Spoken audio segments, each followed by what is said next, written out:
सत साहिब भगत जी दास के चैनल को सब्सक्राइब और घंटी को जरूर दबा देना ताकि मालिक की हर नई वीडियो आप तक पहुंच सके।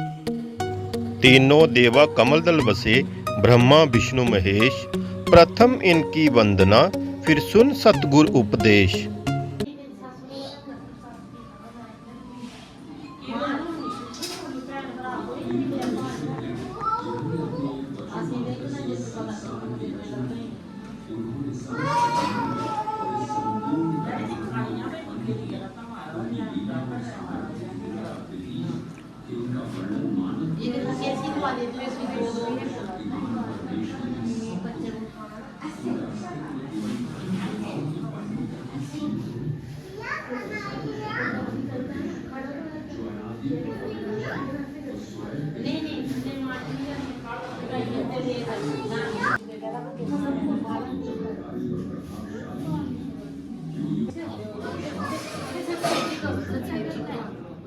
काशी के पंडे मानो स्वर्ग की टिकट बांटने वाले। सोचिए वो मंजर कितना भयानक और अमानवीय होगा।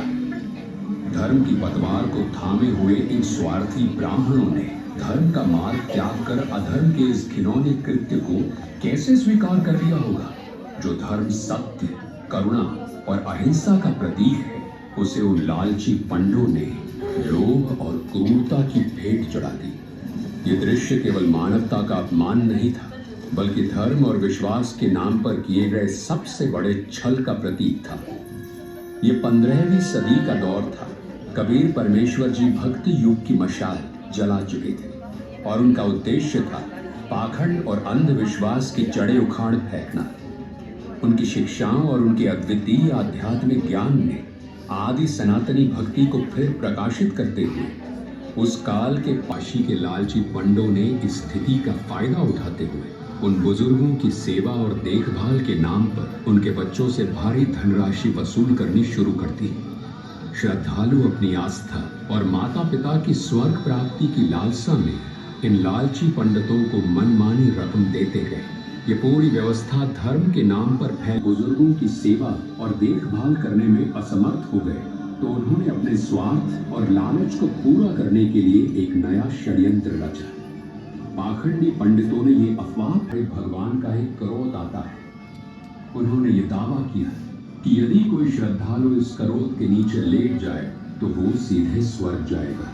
इस क्रोध के नीचे लेटने की प्रक्रिया के लिए ये पंडित स्वर्ग जाने की फीस वसूलने लगे। ये भ्रम तैयार हो गए और जब इस पाखंड ने अपनी सीमाएं लांघ दी, तब कबीर परमेश्वर जी ने इसे चुनौती दी। कबीर परमेश्वर जी ने अंधविश्वास और पाखंड की जड़ें हिलाने के लिए एक ऐतिहासिक और साहसी निर्णय लिया। लोगों में खलबली मच गई। निर्धारित समय पर कबीर परमेश्वर जी ने मगहर की ओर प्रस्थान किया।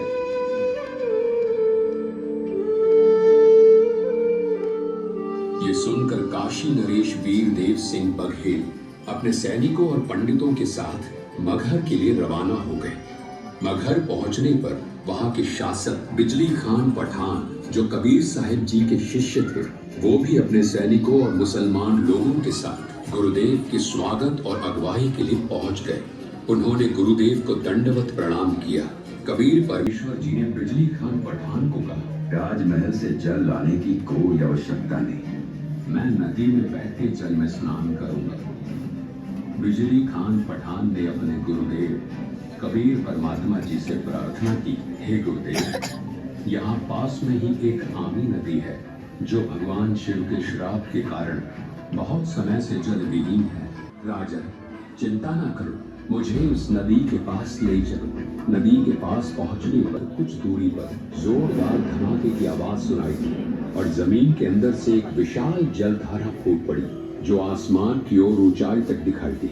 देखते ही देखते वो सूखी आमी नदी जल से भर गई और उसमें से जल बहने लगा। ये चमत्कारी दृश्य देखकर वहां के सभी लोग आश्चर्यचकित रह गए और जोर जोर से कबीर परमात्मा की जय हो का जयकारा लगाने लगे। कबीर परमात्मा जी ने शिव जी के श्राप से ग्रस्त उस सूखी नदी को जल से ओत-प्रोत कर दिया और अपनी दिव्यता का प्रमाण दिया। इसके बाद कबीर साहिब जी ने उसी पवित्र नदी में स्नान किया ये चमत्कार परमात्मा कबीर साहब जी की शक्ति का एक छोटा सा नमूना है।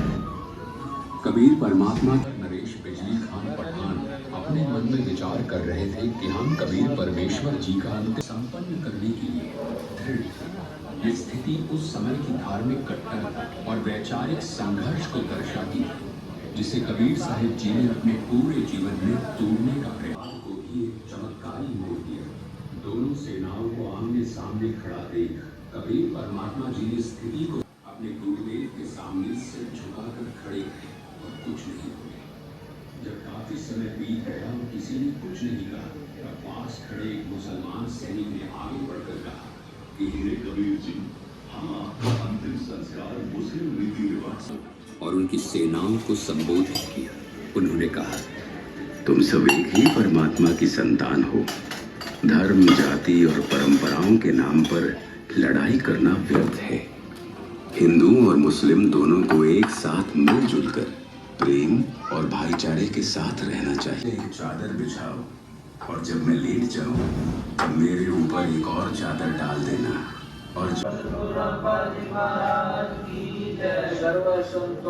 की जय, सर्व भक्तों की जय, धर्मी पुरुषों की जय, धाम की जय।